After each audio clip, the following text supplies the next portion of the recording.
सोचा कभी आपने कि हम भारतीयों को 100 में से 99 बेईमान क्यों कहा जाता है?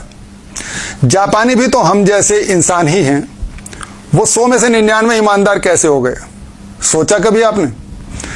सच तो ये है कि कोई होता ही नहीं बेईमान या ईमानदार। 100 में से 99 लोग केवल कच्ची मिट्टी होते हैं और हजारों लाखों में कोई एक व्यक्ति होता है कुम्हार। कुम्हार कच्ची मिट्टी को सुंदर मूर्तियों में भी ढाल सकता है और भीख मांगने के भद्दे भांडों में भी। आजादी के बाद हम भारतीय और पाकिस्तानी दोनों ही ऐसे दो अयोग्य कुम्हारों के हाथों में पड़ गए जिन्होंने अपनी अय्याशियों के लिए लाखों का कत्लेआम तक कराने में भी कोई संकोच नहीं किया था। फिर भला और कर भी क्या सकते थे हम 100 में से 99 बेईमान होने के अलावा? जैसा जैसा देखते रहे वैसा वैसा सीखते गए, ढलते चले गए बेईमानों के बनाए उन्हीं स्वार्थ और षड्यंत्रों के सांचों में जिन्हें हमने कभी अपनी मर्जी से स्वीकार नहीं किया था।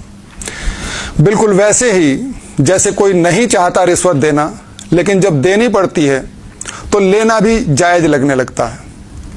कोई नहीं चाहता दहेज, लेकिन जब देना पड़ता है तो लेना भी हक लगने लगता है। कई दशकों तक अगर कोई जंजीरों में बंधा रहे तो उसे वो जंजीरें ही अपना परिधान लगने लगती हैं। आदत हो जाती है जंजीरों की भी उसे।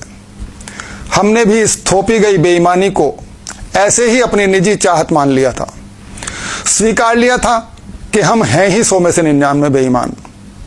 लेकिन सच तो ये है कि जैसे जापानी कुम्हार ने सभी जापानियों को ईमानदारी के सांचे में ढाल दिया, वैसे ही हमारा कुम्हार भी अगर कोई सरदार पटेल या नेताजी सुभाष चंद्र बोस जैसा लीडर बन पाता तो हम भी आज फक्र से कह रहे होते कि भारतीय 100% ईमानदार होते हैं।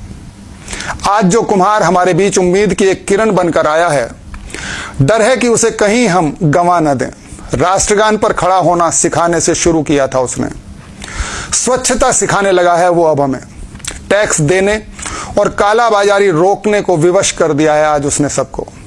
शुरू शुरू में दिक्कत जरूर होगी, लेकिन धैर्य मत खोना। एक बार अपने बच्चों के विषय में जरूर सोच लेना, क्या उन्हें भी एक बेईमान भारत में अकेला जूझने को छोड़कर चले जाना चाहते हैं?